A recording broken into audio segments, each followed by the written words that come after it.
Welcome to another edition of Wealthy and Wise. I'm your host, Adam Kente.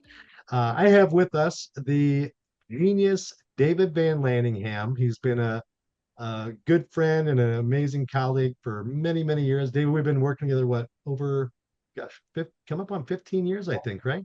Yeah, our Yep. anniversary. Where are you taking me to dinner? Well, we've got a great episode lined up today. We are going to be specifically talking about year-end tax planning. And as we get toward the end of the year, this is where the really unique opportunity as a business owner to really start doing tax planning and tax strategies. And I don't know about you, David, but David and I, we both work with clients day in and day out, from real estate investors, stock traders, business owners, small businesses, large businesses. We really work with a lot of different clients. And it is shocking how many people have CPAs that they do not do tax planning. They give them you give them your information. Remember, their job is to prepare and file an accurate return based on the information that you provide. And what happens oftentimes is that your CPA, they do not do any tax planning. So you mark your calendar. I prefer that you, if you haven't been doing this, I prefer that you have quarterly meetings set up where once a quarter you're checking with the CPA, reviewing things, make sure you're doing things right. But it is absolutely a critical must that come the end of October, early November, even into early December, you need to be on the phone with your CPA doing tax planning. And David has put together an amazing list of year-end things that you do not want to miss. So, David, you want to start off with? Let's kick off I guess, number one on the list. I think you got the top 10 things that you must do at year's end, or things not to neglect or forget. So, what do you want to start with, David? Well, a lot of our clients, small business, a lot of them are running active businesses, right? So they're working on a daily basis to make their money. And when you have an LLC taxed as an S corp or an S corporation, the IRS says you must take a reasonable salary. How much did they tell you to take? They don't. So it's really up to your CPA. Our CPA says no less than 30%. So that's a pretty good start for us. So as we wind down the year, get into the final quarter of the year, you need to be taking a look at how much you've been taking as a reasonable salary, W-2 salary. And if you're not there at that level, then you probably want to start taking a little bit more. So by year's end, you're at that 30% mark. Or on the other side of the equation, you may be taking more, and towards the end of the year, you may want to take less. So it works both ways. And this is also the time where, based on your reasonable salary, again, our rule is typically no less than 30% of the net profit. And it's a different number for everybody, depending on the type of business you have and your participation in the business and other things. But that reasonable salary, if you don't take it, so I've oftentimes had people say, well, if I don't take a reasonable salary, what's going to happen? I'll tell you what happens. So there's three ways to get money out of the business account and into your account. Number one, the company needs to reimburse you. I've always recommended doing a simple monthly expense report. On the expense report, you have your administrative office in the home, your mileage, your meals, cell phone, cable TV or satellite, internet access, all those things that you pay for using your own cash and your own credit card. You always have and you always will. Those go on your simple monthly expense report. So as your business starts making money, we need to reimburse you for these things that you paid for. So it can never be seen as commingling of funds. So when I do a reimbursement. Secondly, we do the W-2. We've always used ADP for payroll, where once a month or or you can do it once a year if you wanted to, but you take that small reasonable W-2, and then the rest is a K-1 distribution, sometimes known as the owner's draw. And for that, on the W-2, whether you're using Gusto or ADP or QuickBooks, or you're doing your payroll, they're withholding your state, federal, and Social Security and Medicare, which is 15.3% of your profit. So, example, you made 100 grand as a business owner, and you don't have an S corp or an LLC taxed as an S corp, set up with both file form 1120S. So you don't do that, you're going to pay in 15.3%, $15,300 that you will pay into our wonderful Social Security system. Run that income through the S Corp, take that small, reasonable salary. So say you take your 30 grand as a W-2, Now you're only paying 45.90 for Social Security and Medicare, dropping from 15,300 down to 45.90. That's $10,000 in Social Security and Medicare. That's huge. That's money you get to keep. So people come back and say, well, Adam, I don't think Social Security and Medicare is going to be around by the time I retire. Can I just take it all as a K1 distribution or my owner's draw? Which, by the way, that the third way to get money out is the owner's draw. The K1 distribution is not subject to Social Security and Medicare. So they think, well, Social Security and Medicare is not going to be around by the time I retire. And even if it is, I'm not relying on that. Can I just take it all as a K1 distribution? You can. What's going to happen? About 3 years from now, the IRS will come back and say, hey, since you didn't take a reasonable salary, we're going to make one up for you, which would be your full net profit. Your penalty is double. Instead of owing your 15.3% on 30 grand, you now owe 30.6% on the full $100,000. That's going to hurt. This underscores the importance of take the reasonable salary. It saves you money in taxes. And most importantly, it keeps the IRS happy and keeps you out of that penalty phase, which could be devastating. Yeah, and that's actually point number two is making sure that you optimize and take your ownership distributions because a lot of people will leave that money in the company, which could create what's called a phantom tax. So on those distributions, you want to make sure you take all that money out. Yep. And if you're paying the kids, there's a lot of different talk on TikTok and YouTube about, well, set up an LLC that's disregarded that you pay your kids out of. That's one way to do it. You can pay your kids up to $15,000 W-2. Don't forget, it's reasonable. So if your kids are doing minimal work or things of that nature, and you're paying them $15,000, that's not going to fly. But you put them on payroll, a little bit extra in Social Security and Medicare withholdings that we might have, or some additional tax stuff we'll pay or payroll costs. But at the end of the day, it keeps it nice and clean. They now have earned income, where because they have earned income, you can turn around and stick that money into a Roth IRA. Could you imagine, David, if your mom and dad or my mom and dad would have set up a Roth IRA when we were teenagers or younger, how much money we'd have right now? Yeah, I'm going to call my mom and complain about that to her. It'll be huge. So, okay. Well, the next one, I think, um, as we get towards the end of the year, spending down. So prepaying deductible expenses. You want to dive into that, David? Yeah, I mean, there's choices out there towards the end of the year, things that you can do, right? You can pay tax, which is, it's our obligation to some degree, but it's not great.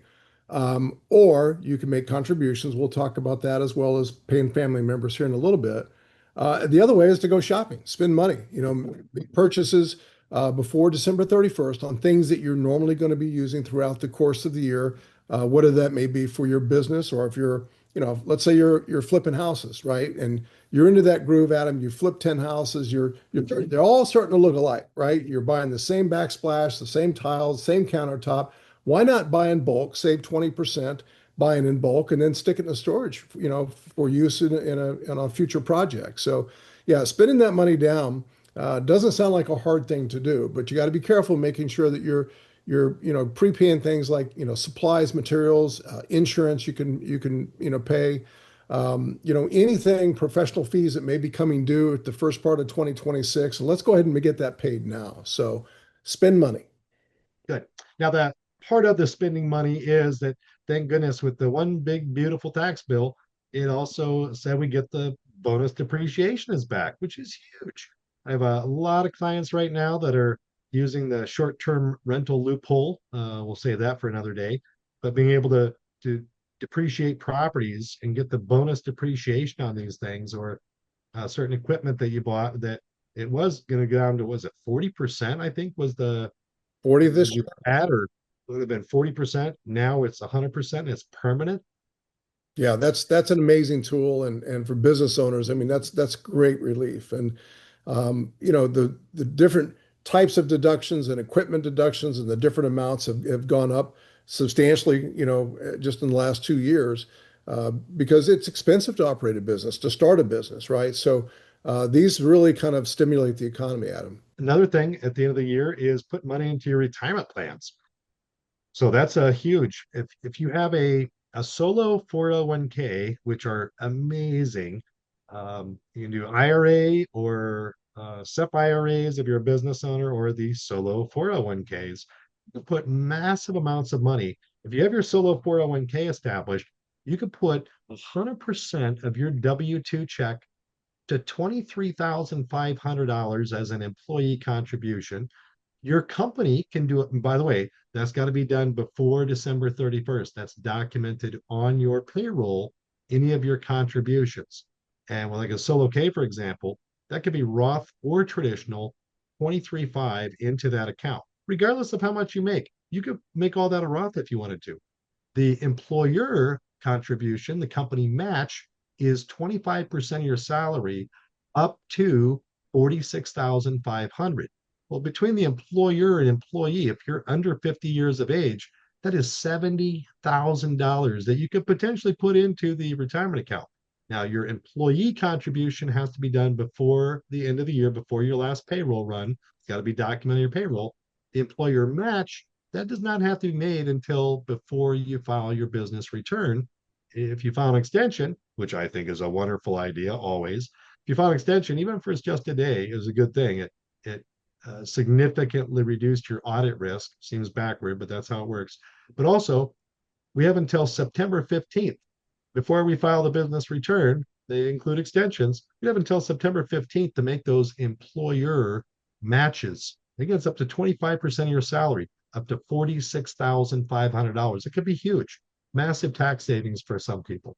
Now, David, do you hear the that catch-up contribution was $7,500? If you're over age 50, you can, as an employee, we can put an extra $7,500 in. So bringing it from 23.5 up to $31,000 that you could put in for a grand total of 77,500 bucks if you're over age 50 that you could potentially contribute. That $7,500 this year, we can make it Roth or traditional. Next year, it's all got to be Roth, right? That's correct. Yeah. Now this year we do have the little bonus for those people in the 60 to 63 category as well. Just a little extra bonus there that takes it up to about close to $82,000. So Yep. So that's big. But those contributions, again, solo 401k contributions before the end of the year. Whereas if you're doing, for example, a SEP IRA or a regular IRA, those just have to be done before you file your taxes or before April 15th. So, and we talked a little bit about hiring eligible family members and that income splitting. Was there anything we missed on that, David? Some kind of rules of thumb for hiring family members? no, just it needs to be legitimate, right? You can't have a 2-year-old and claim they're a stamp licker. I mean, you've got to have some purpose. And I know you're big on having your family, your tribe as models, which can be done as well, right? They just must have a purpose. It must be a legitimate purpose in the business, something that you actually may hire somebody else to do, but a family member can do it. And it's a double whammy. It's big because, let's say you pay them $15,000, they're paying no taxes on that. Yet you as a business owner and then get the write-off of 15,000. And that can be substantial. I think it goes up to 16,100 next year. So it's perfectly legitimate. Doesn't raise any red flags. You just got to make sure you're doing it the right way. Talk about when we are, if I've spent the year and I've worked hard and I haven't made any money for the business, yet I've laid a lot of cash out. It's always expensive to start a new business. Can you talk about the right way to document those things? When I've used my money um, to invest in, whether I paid for an educational program, a coaching program, or I just had a lot of money in equipment, supplies, kind of getting the business up and running. Can you dive into how that should work and how we should document those things? Yeah, I mean, and you constantly say this all the time. Set up a monthly expense report, right? Don't procrastinate. Don't wait till the end of the year and try to go back and do the entire year. That's crazy. As you have these expenses and you lay out cash for these things, the date that the expense, what type of expense, what was it for? So you're tracking. We're not commingling. Commingling is when you don't track these things. We're tracking them not only in that format in an expense report, monthly expense report, but in addition to those items can be put into a promissory note. So if you've laid out a bunch of money for your business getting it off the ground or just a capital infusion, but you want to put your own money in there with an expectation of getting it back, then yeah, you want a promissory note. That promissory note is just simply to memorialize that you have loaned your company money with an expectation of being paid back. And that expectation is going to be based on the amount of interest. Yes, you have to charge interest. Minimal interest would be 5%. Don't go above 20%, stay somewhere in there. And then what is that payback time? Now, a lot of times when we're starting the business, we just don't know when the business is going to perform and it'll have the money. So it's not like we can set up an amortization chart ahead of time. So what we do is in that promissory note, payment is due as funded. So as the business starts to make money, then we can start taking some of that money back that we put into the business. So it's just a legal contract between you and your LLC. And it's a formality. It's good to have there because if you ever get called out on it and the IRS says, "What was this money?" You've got a signed promissory note where you loan the company with an expectation of payback over time. Now that when we talk about there's a QBI deduction, a qualified business income tax deduction, and that's where we automatically get 20% off. So when they changed the tax plan, was in 2017 when they did the Tax Cuts and Jobs Act. The corporate tax rate dropped to 21% for C corporations, and that was a big deal. The small business owner said, "Hang on a second, we're not C corporations. What do we get?" And they came up with the QBI. And can you kind of give us an overview of how the QBI works, David? Yeah, so the QBI, Qualified Business Income Deduction, or 199A as it's referred to, simply allows business owners on what is seen as qualified income take a 20% tax break on that. So you're not paying taxes on 20%. So if you make $200,000, you're going to save $40,000. And you look at the marginal tax rate, 22%, it's about another $9,000, $9,500 that you're saving there. So it's just a little bit here, a little bit there. It all starts to add up and really, really make an impact. Now, who is it not available for? C corporations. Who is it available for? Pass-through entities, S-Corps, LLCs, taxes, S-Corps, partnerships. Who else is not eligible for it? Your professional services, attorneys, CPAs, actuaries, brokers, professional athletes, entertainers. So there are different classifications. So when a lot of people talk about, oh, the tax code is written for the rich, right? Not always, because you look at all of these things, there's going to be phase outs on things such as the Roth, such as QBI. So there's phase outs on a lot of these things where, people that are making in excess of $400,000 a year, they don't get access to this stuff. Yeah. So that and it brings up a good point. So one size does not fit all. And just because somebody did it and it worked for them does not necessarily mean that you're going to get that or it's going to work for you. And this is why, again, end of year tax planning is so important, is making sure that all these things are set up and operating properly. Now, a big one we hear a lot of is the making sure that you have the accountable. And I want to clarify real quick. So who does not get the QBI is C corporations, irrevocable trust, or certain professionals like they had mentioned actuaries, architects, CPAs, certain professionals or like a professional athlete, they don't get it. And there's some rules behind that. But most of us, you have a sole proprietorship, you have an S corporation or a partnership, you do get that. And it automatically happens. A good CPA can make sure that those questions are, I think there's 6 questions on the tax return to determine whether or not you get it right. And if one of those questions is wrong, a lot of people like using TurboTax, and one of those questions is wrong, you're not getting that 20%. So yeah, you think hiring a CPA is expensive. You missed that one. You just cut off the hand that feeds your face on that deduction because you didn't answer the questions right. So use a professional. Now, there's been a question or debate on whether or not we need to have an accountable plan. We'll hear certain groups talk about having an accountable plan. And there are certain types of businesses that do need that. You want to share kind of your view and philosophy on the accountable plan, David? First of all, what does it do? And then B, do we need one? I'm going to give you the answer. It depends, right? So it really depends as far as the types of deductions that you're taking, the different types of deductions, whether you're going with a home office deduction, whether it's the standard deduction, whether it's the simplified home office deduction, or we just taking an office expense, as a friend of mine once said. So these are all things that we have to look at. The reimbursements of again, all of these things that you're putting in there, similar to what we would be doing with the promissory note. But when you use the accountable plan, you actually don't have to have the promissory note. So there's just different ways based on individual circumstances. This is again why our consultations are so important, so we can take a look at what you're doing and make a recommendation. This should be an accountable plan. This should be a promissory note. Um, Across the board, everybody is not the same. Well, and I've had many CPAs say, well, the IRS tax code under section 168 says that any ordinary necessary expense for your business is deductible.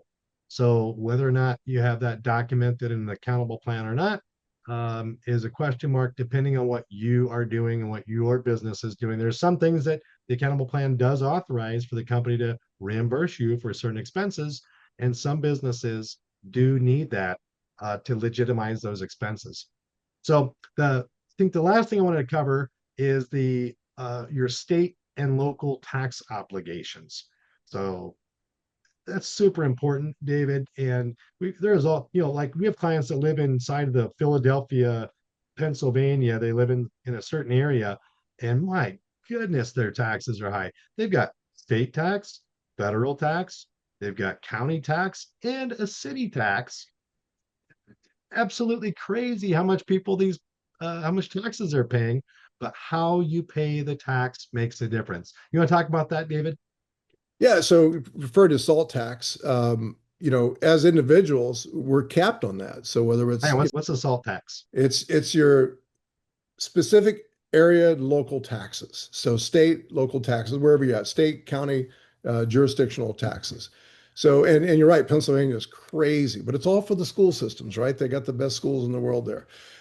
Not. So the way that we have to look at this is, what's the best avenue for us to take? Should we claim those on our personal, or should we drive them through the business? And I know that you and I talked earlier about this, but if you claim it on your personal, you're very limited to what you can write off, because as an individual, there's caps on those things. As a business, there's not. So if you want to start writing off some of these taxes through the business, probably going to save you a lot more money that way. Well, and I think there is some, again, a question as to whether or not you could or would get these certain deductions. And they have finalized that you can get if your business is paying your state and local tax. So, for example, you have an S corporation and your company, I would want the company to pay the state and local taxes out of the business bank account. So if I remember, S corps are flow through entities, so everything flows through to me, whether I take the money or not, is going to flow through to me come the end of the year. So I could, as part of my distribution, distribute the money to me, and then I can go pay my state and local taxes personally. If I do it that way, then I can't deduct those state and local taxes that are business deductions. So for that, I want the business to pay those state and local taxes out of the business account so that I now can deduct that. And where your personal was it $10,000, you were limited to your state and local taxes, which for people that have high property taxes and other things, we got to deduct those expenses. Whereas, but the limit was 10 grand. They bumped that up. Was it $40,000 this year, David? Yep. So 40 grand. That's a big number when you have high property taxes and other things that you can deduct. But when it comes to your business, your S corp writing these things off, it doesn't have the $40,000 limit. If I paid $100,000 in state and local taxes through my business, I will get to deduct that $100,000 when we file our taxes. So again, how you're paying yourself, these are all important conversations to have. And again, this is why it's so important that we are doing those quarterly meetings, little things like that. Good CPAs that help you with tax planning can help you identify and get these things corrected right away. Whereas the CPA, if you're just relying on them to do your taxes when tax time rolls around, this is when you're going to find out. If you would have done it that way, you'd get the write-off. But because you didn't, now your tax bill is super high or much higher, and there is nothing we can do. As soon as December 31st passes, everything goes from pencil, which we could erase and change. Now it all moves to pen, and it's locked in. So that's why it's so important we do these year-end tax planning strategies with good tax professionals that will take the time to understand what you and your business are doing and to make sure things are done right. Yeah, and most importantly, too, you want to get with your CPA and find out what they expect of you. When do they want all this information, and what format do they want it in? Because these are things. I mean, you want to be able to help your CPA, right? You want him or your CPA to help you. You've got to do something for them as well. So always have conversations. Find out what they're doing. Do they want it pen and paper? Do they want an Excel spreadsheet? Do they want it in TurboTax? Do they want it in what type of software is going to be utilized to help you out? Yeah. And formatting those things, I've always, every time I start with a new business owner or setting up a new entity, I always recommend doing just a simple monthly expense report. It doesn't have to be fancy. Spiral notebook, an Excel spreadsheet, top of the page, January expense report, 4 columns, date, dollar amount, who you paid, brief description of what it was for, and always keep your itemized receipts. So important. But a lot of people say, well, as long as I have a credit card statement or a bank statement, I'm good. No, the IRS wants itemized receipts. So develop a system, whether it's a software like QuickBooks or we use Expensify, taking pictures of those receipts, electronic copy or physical copy, doesn't matter. But make sure that's part of your habit and to track these as we go. And the IRS rules are that expense report for things you pay for using your own cash and your own credit needs to be organized monthly. So whatever system, spiral notebook, Excel spreadsheet, whatever system works for you, get those systems in place and stay on top of it. If you do it along the way, it does not take a lot of time. Like David said earlier, if you wait until tax time rolls around and then you start trying to gather things up, it will be a nightmare. So if you haven't been doing it, you might have to go back and get these things organized, but do that now. Get these things prepared. And if you have not yet done it, make sure you reach out to NCH. We have an entire team of professionals here that will help you. We have wonderful CPAs we work with that can help you with the tax planning and tax strategy side of things. And Dave, we actually have a workshop coming up here that will be, share some information about that. Yeah, it's the so December 6th and 7th in Las Vegas at the M Resort. Beautiful, beautiful venue. We're going to be spending 2 days with a lot of our clients. It's the Wealthy and Wise Summit. And, we're going to be covering, asset protection. We're going to be covering tax strategies, tax fundamentals, self-directed retirement accounts, which is always huge, developing business credit, business plans for funding, and on and on. It's an amazing 2 days that we live in a world of constant change when it comes to the legal side, comes to the tax side. And it's good to get the updated information. And that's what we do. We're there to provide that updated information. So what worked last year may be completely different than the landscape of the upcoming year. So it's a fantastic event. A little QR code there over the shoulders. Helpless plug there.